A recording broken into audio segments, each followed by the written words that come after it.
तो रामचरण की game changer theatres में रिलीज हो चुकी है। इस फिल्म के लिए मैं जेन्युइनली एक्साइटेड था क्योंकि मुझे देखना था कि शंकर जैसे डायरेक्टर इंडियन 2 के बाद क्या लेके आते हैं। उम्मीद कुछ खास थी नहीं, पर हिम्मत करके थिएटर में चले गए और सरप्राइजिंगली मूवी स्टार्ट अच्छा करती है। कहानी बिल्ड अच्छे से होती है, कैरेक्टर को स्टैब्लिश किया जाता है, लेकिन 15-20 मिनट बाद मुझे एक चीज रियलाइज होती है कि ये फिल्म कहीं देखी देखी लग रही है। चीजें बढ़िया चल रही थी तो इस बात को इग्नोर कर दिया, लेकिन इंटरवल के समय इन्होंने एक ट्विस्ट फेंक के मारा है जिससे थोड़ी देर पहले आया हुआ डाउट क्लियर हो जाता है। गेम चेंजर मूवी का जो प्लॉट है वो हमने न जाने कितने मूवीज में देख रखा है। शंकर की ही अगर तुम पुरानी मूवीज ले लोगे, जैसे कि शिवाजी ले लो, नायक ले लो, अपरिचित ले लो, इन सभी मूवीज का प्लॉट लो, मिक्सचर में डालो, जो प्लॉट निकलेगा वो है गेम चेंजर फिल्म। इस जॉनरा में जो सबसे बेसिक प्लॉट लाइन होती है वो उन्होंने उठा ली, उसका थोड़ा प्रोडक्शन क्वालिटी बढ़ाया और हमारे सामने प्रेजेंट कर दी। जहाँ पे दुनिया बहुत बुरी है, एक हीरो आएगा और सिस्टम चेंज कर देगा। शंकर की पुरानी मूवीज में किसी एक सीरियस टॉपिक पे कम से कम बात तो हुई है, यहाँ पे सिर्फ ऐसा दिखाया जा रहा है कि वो बात कर रहे हैं। ये एक all and out comedy film है जहाँ पे हीरो के अलावा किसी और कैरेक्टर के पास कुछ है ही नहीं करने को। कोई एक प्रोमिनेंट साइड कैरेक्टर्स नहीं है, बस 2-3 एक्टर्स हैं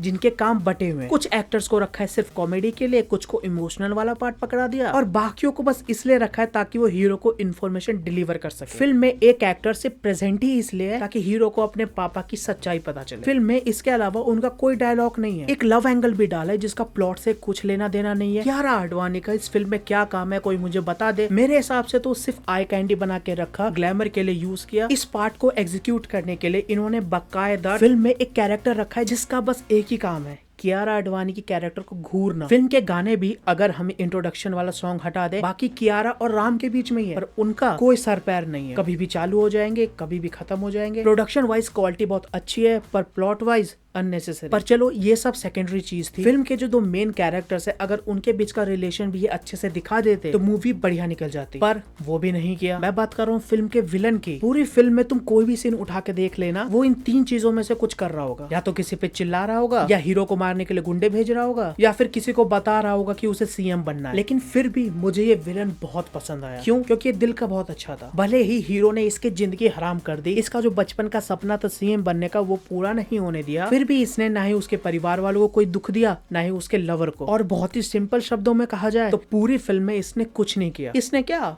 किसी कैरेक्टर ने कुछ नहीं किया। बस फिल्म का हीरो राम आएगा, डायलॉग मारेगा, चीजें हो जाएंगी और वो हेलीकॉप्टर पर बैठ के उड़ जाएगा। इंटरवल तक चीजें तो फिर भी ठीक। उसके बाद ऐसा लगा कि कोई अलग ही पिक्चर चालू हो गई। जिस पॉइंट पे इंटरवल रुका था वहां से शुरू नहीं होता, एक बैक स्टोरी चालू होती है और वो भी बिल्कुल टिपिकल, जिसको दिखाने की भी कोई जरूरत नहीं थी क्योंकि फर्स्ट हाफ की कहानी से ही क्लियर हो गया था कि चल क्या रहा है। वहां पे ऐसा भी नहीं हुआ कि कोई चीज रिवील कर दिया, कोई बहुत बड़ा ट्विस्ट मार दिया। एक basic generic typical back story जिसको अगर तुम फिल्म से काट भी दोगे कहानी को कोई फर्क नहीं पड़ेगा। ये सब 20-25 मिनट चलने के बाद मूवी फिर से इंटरवल के बाद कंटिन्यू करती है, लेकिन क्लाइमेक्स आते आते फिल्म की कहानी वही पहुंच जाती है जहाँ पे इंटरवल था। इन दोनों पॉइंट्स के बीच में क्या हुआ अब वो सेंस नहीं बना रहा। क्लाइमेक्स में भी जो चीज होती है वो बिल्कुल सेंस नहीं बनाती। कैरेक्टर म्यूजिक मुझे पसंद आए राम का, और जो इसके विलन सूर्या सर का था काफी अच्छा था, लेकिन फिल्म में इन्होंने और कोई बीजीएम यूज ही नहीं किया। इसी 2 को बार बार रिपीट पे चलाए जा रहे थे। जब सूर्या का कोई मूवमेंट आता तो उनका बीजीएम, और जब राम का आता तो उसका। फिल्म भी 2 घंटा 45 मिनट की है, तो इस सेम बीजीएम को बहुत बार सुन लेते हैं